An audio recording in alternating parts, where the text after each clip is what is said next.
안녕하세요. 6월 16일 화요일입니다. 연준이 회사채 매입을 시작한다고 이렇게 발표를 했습니다. 새로운 건 아니고요. 지난 3월 말경에 발표된 것인데 이걸 이제 행동으로 옮기겠다 이런 뜻입니다. 회사채 시장에 달러가 추가로 공급된다는 의미 아닙니까? 아마 최대 한 7,500억 불까지 일단 이렇게 가능한 것으로 보도가 되고 있습니다. 그래서 바이러스 걱정하는 그 이유가 뭡니까? 이 바이러스 때문에 경제가 어려워질 것이라는 거 이거 아닙니까? 그래서 경제가 어려워진다는 바로 그 포인트, 즉 회사채 시장을 정확하게 찍어서 달러를 공급한다는 거니까 뭐 시장이 좋아하는 건 당연한 것 같습니다. 그래서 야간 선물에서는 다우 지수가 900포인트 이상 다시 폭락하기도 했었는데 크게 하락했지만 이거 발표 나기 전에도 슬금슬금 회복을 했었죠. 그러다가 연준 발표 이후에 크게 상승 마감했습니다. 다우가 157포인트 0.62% 올랐고 S&P 500 지수 25포인트 0.83% 올랐고요. 나스닥이 137포인트 1.43% 크게 올랐습니다. 국채 수익률 추가 상승해서 10년물 0.718%입니다. 수익률 곡선 그래프 보시면은 대략 한 달 전서보다 이렇게 수익률이 살짝 올라가 있고요. 장기물일수록 더 많이 올라가 있습니다. 달러 지수 96.63으로 내렸고 원달러는 1208로 올랐습니다. 원엔도 11.25로 올랐고 위안 달러도 7.09로 올랐습니다. 유가가 2%대 추가 상승해서 WTI 37불, 브렌트 39.8불입니다. 영국의 글로벌 기름 회사 BP 유명하죠. 2050년까지 유가 전망한 거 기존의 전망치보다도 더 낮추었습니다. 그래서 일단 장기적으로 브렌트 기준으로 55불 밑으로 이렇게 전망을 했습니다. 근데 이건 2050년이나 55불이나 이런 숫자는 저는 관심이 없고요. 이보다도 지금 BP가 전하는 메시지의 핵심은 고유가 시대 끝났다. 이렇게 해석을 해야 할 것 같습니다. 이 말은 앞으로 이 국제판에서 기름 파는 나라들 힘이 약화될 것이다. 이렇게 해석해야 할 것 같습니다. 그래서 저는 이 시간에 항상 이미 이렇게 해석을 해오고 있다는 점을 상기를 하겠습니다. 데이터 정리합니다. 준공 5월 주택가격 전년비 4.9% 상승인데 이 상승률이 둔화되었습니다. 이게 전년비가 이게 둔화된다는 것은 전월비로 따지면은 지난달에 집값 내렸다는 뜻입니다. 준공 산업 생산 전년비 4.4%인데 이전 값보다는 높지만 예상보다도 낮고요. 고정자산 투자도 전년비 마이너스 6.3%로 예상을 하회했습니다.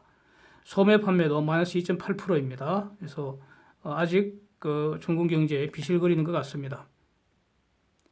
인도 5월 수출 83.8%로 급증을 했고요.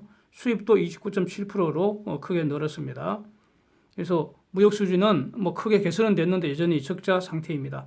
뉴욕 5월 제조업 지수가 마이너스 0.28로 이거 완전히 폭증한 겁니다. 그래서 거의 바이러스 직전 수준까지 회복된 값입니다. 정점 보겠습니다. 이거 바이러스 그 자체보다는 결국 경제가 어찌 되는가 여기 바로 궁극적 관심이지 않겠습니까? 바이러스는 현재 이거 경제 방향을 결정하는 키가 될 수 있으니까 그래서 이제 바이러스 살피는 것이고요. 궁극적 관심은 경제가 어떻게 되는가 이걸 겁니다. 그래서 지난 주말부터 커들로 경제자문 팀장 아닙니까? 이분이 백악관 이 커들로가 3분기부터 미국 경제 강하게 회복될 것이다.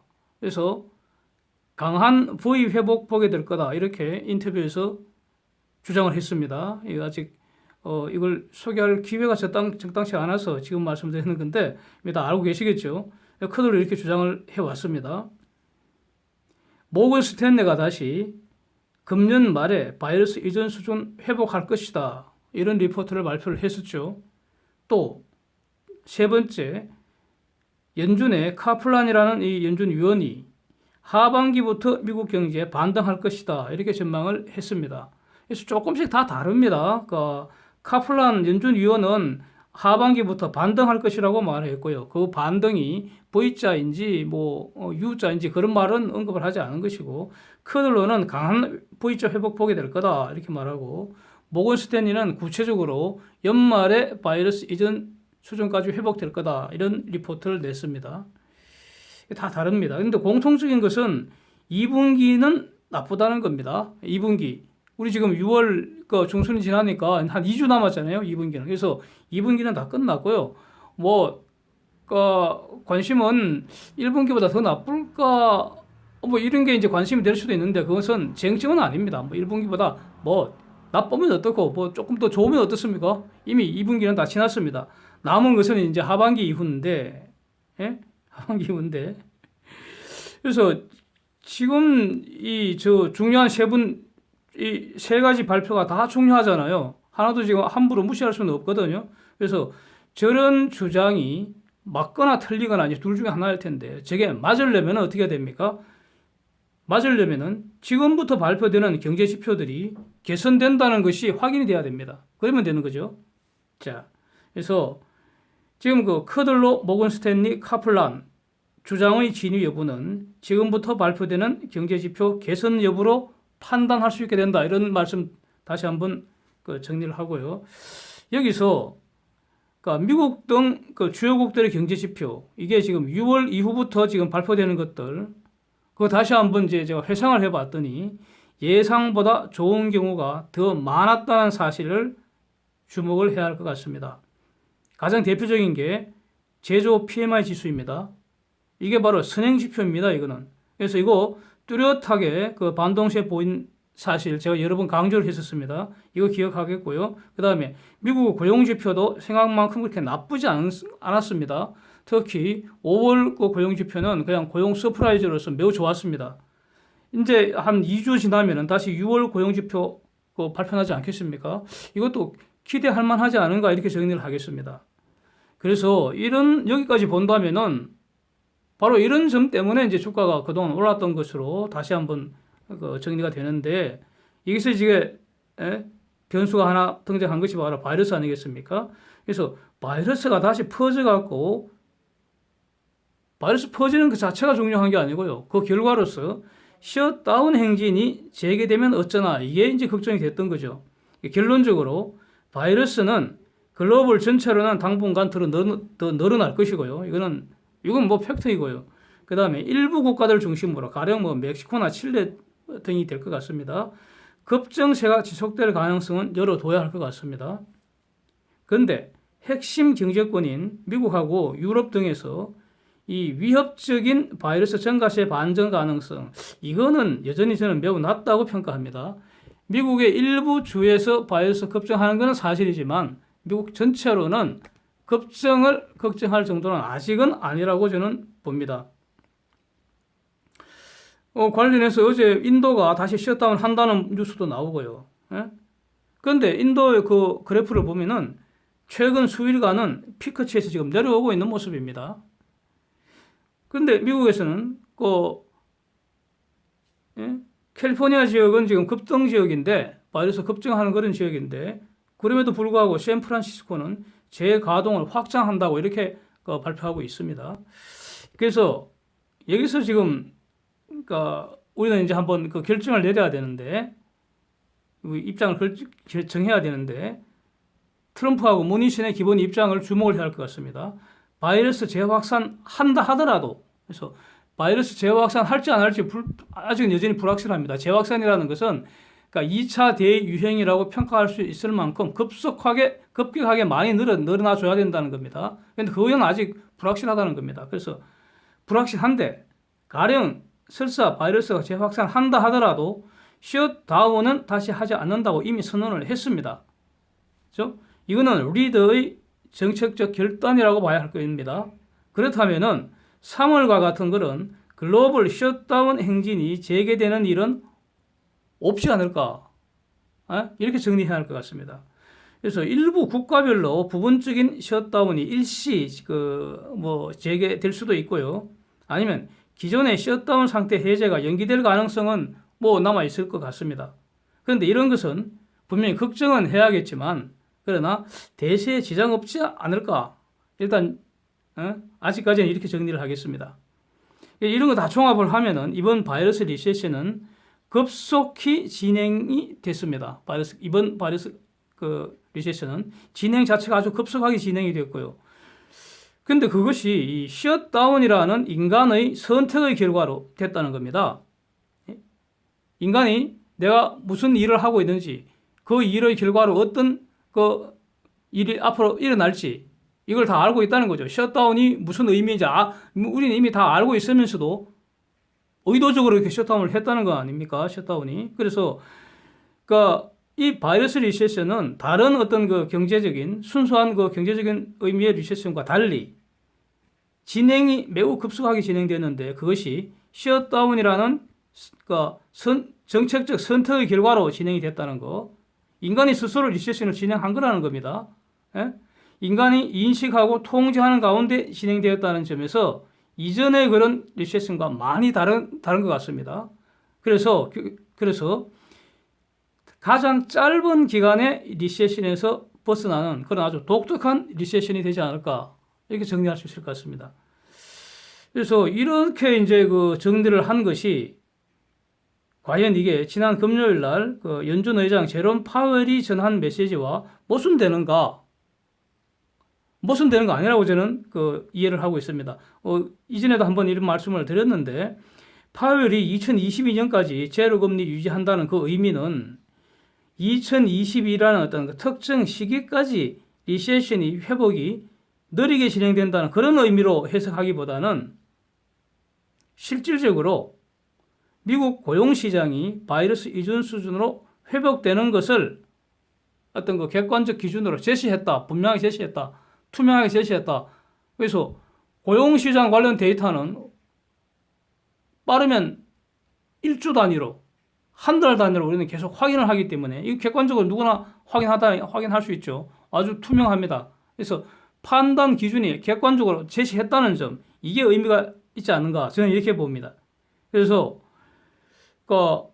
조급하게 제로금리 마감하지 않겠다. 충분하게 현재의 확장적 통화정책 유지해 나가겠다. 경제 회복을 백업해 주겠다. 충분히 백업해 주겠다. 여기에 방침이 있는 거 아니냐. 그래서 정말로 경제가 회복되고 바이러스 잠잠해져서 가령 내년 상반기에 고용시장이 완전한 회복 선언이 가능하다면은 그러면 내년 하반기에 제로금리 조기 종결되는 거 불가능하지는 않다. 저는 이렇게 정리를 하고 있습니다.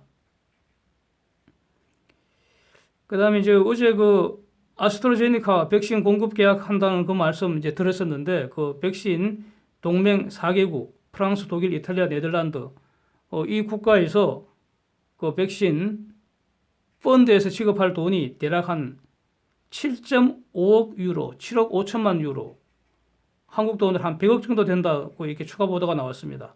그래서 실질은 이거 시장 가격은 아니고 일종의 협상 가격 이렇게 말할 수 있을 것 같습니다. 예, 한 100억 정도. 예, 그래서 만약에 EU의 다른 국가들에서 백신이 필요하다면 이걸 기준으로 해서 이게 상응하는 돈을 내고 백신 받아가면 되는 거죠. 그래서 필요하면 한국도 비슷하게 하지 않을까 싶습니다. 예. 근데 아마 이게 이제 일종의 신사적인 협정 가격이니까, 내야 할 돈이 경제 수준에 따라서 내야 할 돈이 아마 달라지지 않을까 싶습니다. 네. 좀 부자 나라는 더 많이 내고, 가난한 나라는 좀 적게 내고 아마 그렇게 되지 않을까 싶습니다. 예. 구글에서, SK 바이오팜이라고 말을 하면은 IPO 관련 기사가 막 쏟아집니다. 예, 그래서 가만히 보면 기사에 탈을 쓴 광고 아닌가 이렇게 보여지고요. 양의 탈을 쓴 늑대와 뭐가 다를까 싶습니다. 돈 내는 놈이 공명을 선택할 수 있죠. 이거는 동서고금을 막론하고 진리입니다. 예, 그래서 덧보잡이라는 말이 제가 SK 바이오팜을 의도적으로 폄훼하는 말은 절대로 아닙니다. 예, 그런 건 아닙니다. SK 바이오팜은 약장수로서는 덧보잡이죠. 예, 그게 팩트이죠. 예, 폄하하는 것은 아니라는 말씀을 드리는데 그냥 그래서 덧보잡 약장수가 말이죠. 덧보잡 이 간질약 한 개를 가지고 미국 시장에서 지난달부터 팔려고 시작을 했다고 합니다. 어떤 기사는 보니까 팔리고 있다 이렇게 기사를 써놨던데 팔리고 있는 건 아닐 겁니다. 팔려고 지금 하고 있다는 거죠. 간질약 시장은 이미 글로벌 아주 쟁쟁한 선수들이 다 자기 자리 차지하고요. 치열하게 경쟁하는 그런 시장입니다. 간질약 그 자체가 새로운 건 아닙니다. 이미 많은 그 제품이 있습니다. 새로운 게 아닙니다.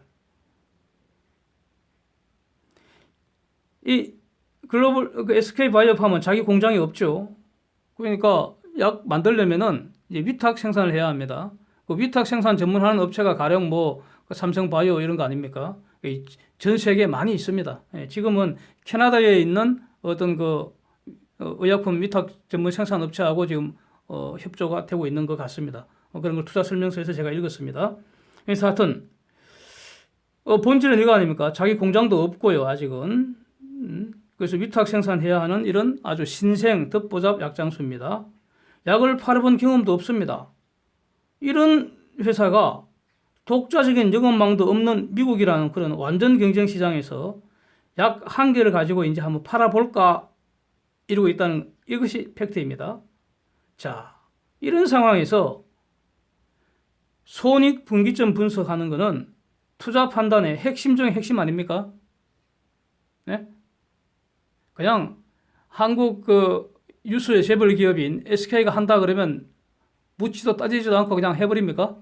그래서는 안 되겠죠. 손익분기점 분석은 투자 의사결정하기 전에 반드시 해야 하는 겁니다.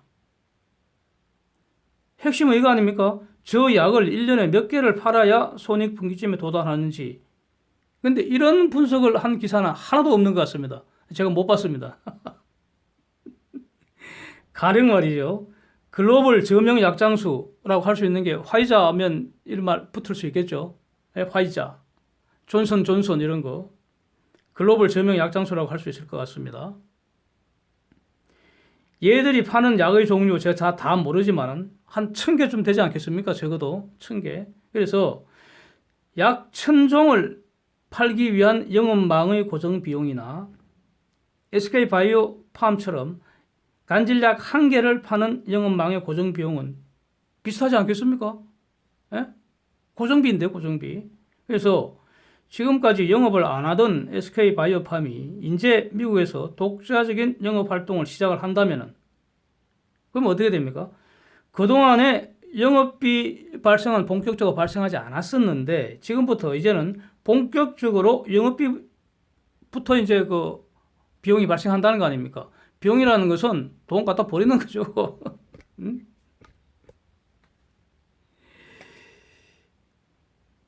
그래서 지금 영업망 조직을 구축을 하고 있다면 영업비 고정 비용이 초기에 왕창 투입된다는 그런 의미입니다. 이 모든 비용은 당장은 말이죠. 간질약 한 개 판 돈으로 회수를 해야 합니다. 도대체 1년간 몇 개를 팔아야 하는지, 그 다음에 1년간 몇 개 팔 것으로 예상을 하는지 이런 거 분석한 기사는 하나도 없습니다. 그래서 당장 합리적인 의심이 듭니다. 앞으로 상당 기간 2, 3년 내에 저 손익분기점 도달하겠습니까? 불가능하다고 봅니다. 저는. 어쩌면 수십 년 걸릴지도 모르겠습니다. 평생 불가능할지도 모릅니다. 평생 불가능하다는 게 뭡니까? 퇴출당하는 거죠. 시장에서. 그래서 앞으로 상당 기간 적어도 뭐 10년 가까이 이렇게 지금 적자 구조에다가 영업비 적자까지 추가돼서 누적 적자가 그야말로 엄청나게 커지지 않겠습니까? 이렇게 예상하는 게 합리적입니다. 그래서 이번에 조달하는 저 IPO 하면서 조달하는 저 돈으로 과연 얼마나 버틸 수 있을 것인가 이겁니다. 그 다음에 저거 오래 못 버티는데 그동안에 손익분기점 도달 못할 것 같습니다. 그 다음에는 어쩔 거냐 이거죠. 그 다음에는 어쩔 거냐. 이런 어떤 그 분석을 해봐야 될 거 아닙니까? 그래서 투자를 하시는 분들은 이 개인분들에게 해당되는 말입니다. 기관들은 말이죠. 계산 방식이 개인들과는 다릅니다. 예. 개인들은 피 같은 지 돈으로 해야 되고요. 기관들은 남의 돈으로 합니다. 그래서 계산 방법이 다릅니다.